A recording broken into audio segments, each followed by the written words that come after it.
இருள் சூழ்ந்த வாழ்வா. Praise the Lord. நன்மையை எதிர்பார்த்தேன், தீமை வந்தது.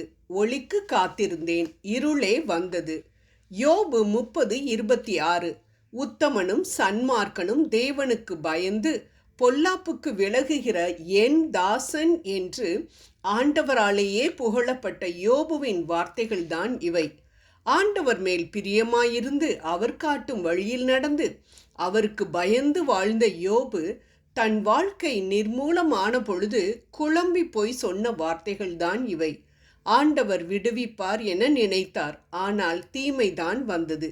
இருண்ட காட்டிற்குள் வெளிச்சம் ஒதிக்கும் என நினைத்தார், ஆனால் இருள் விலகவே இல்லை.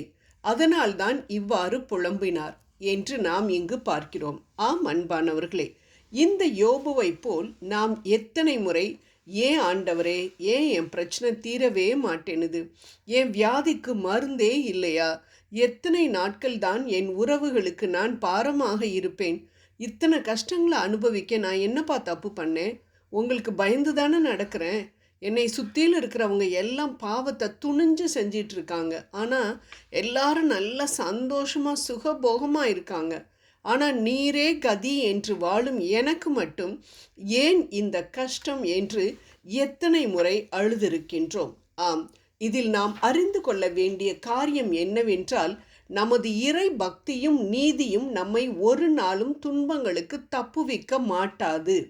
ஆண்டவர் மேலுள்ள கீழ்ப்படிதல் ஒரு நாளும் சோதனைகளையும் துன்பத்தையும் கேன்சல் பண்ணாது. அதேபோல் துன்பம் என்பது எப்பொழுதுமே ஒரு தண்டனை அல்ல, மாறாக அது நம்மை விசுவாசத்தில் பலப்படுத்த ஆண்டவர் அனுமதிக்கும் காரியம் என்று.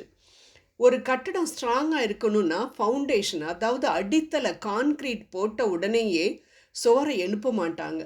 சிமெண்ட் இறுகி ஸ்ட்ராங் ஆகி சிறிது காலம் ஆகும் என்பதால் அதை இறுக விடுவார்கள். அது இறுகுவதற்கு தண்ணீர் மட்டும் விட்டு கொண்டே இருப்பார்கள். அதே போல்தான் அன்பானவர்களே, நம் விசுவாசம் பலப்பட வேண்டுமென்றால் சிறிது காலம் நாம் துன்பத்தினால் இறுக்கம் அடையத்தான் வேண்டும். அதுதான் இயேசு கிறிஸ்துவின் நியதி. ஆனால் அந்த துன்ப காலகட்டத்தில் நாம் ஜெபத்தின் மூலமும் விவிலிய வாசிப்பின் மூலமும் பரிசுத்த ஆவியானவராகிய தண்ணீரை கஷ்டங்களின் மேல் பாய விட்டு கொண்டே இருந்தோம் என்றால் நிச்சயம் நம் விசுவாச வாழ்க்கை ஸ்ட்ராங்காக இருக்கும் என்பதில் சிறிதளவும் சந்தேகமே இல்லை. யோபுவின் வாழ்க்கையிலிருந்தே நாம் இதை அறிந்து கொள்ளலாம். இருள் சூழ்ந்த பொழுதிலும் அது நிலை நிற்கவில்லை, ஒளி வந்தது. 2 மடங்கு ஆசீர்வாதங்களை அள்ளி தந்தது.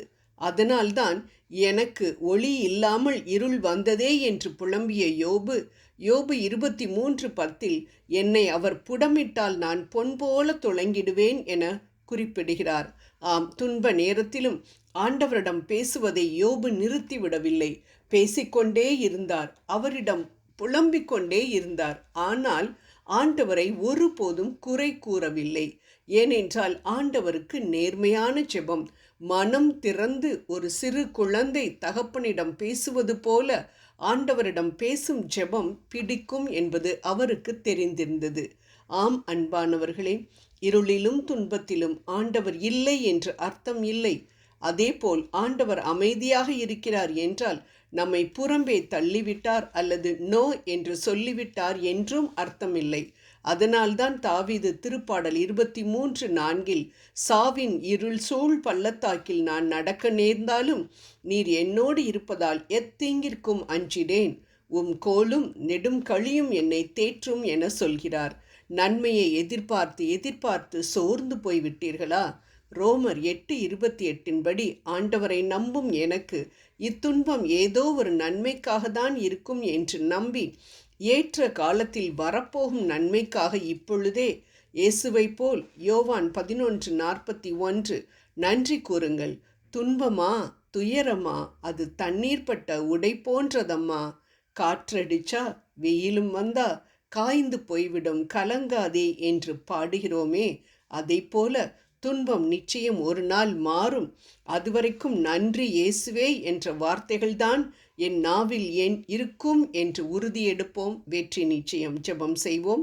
நானே உலகின் ஒளி என்ற எங்கள் அன்பு தெய்வமே, என் இருள் சூழ்ந்த வாழ்வில் நீ ஒளியாக வர வேண்டும் என்று வேண்டுகிறேன். ஆமென்.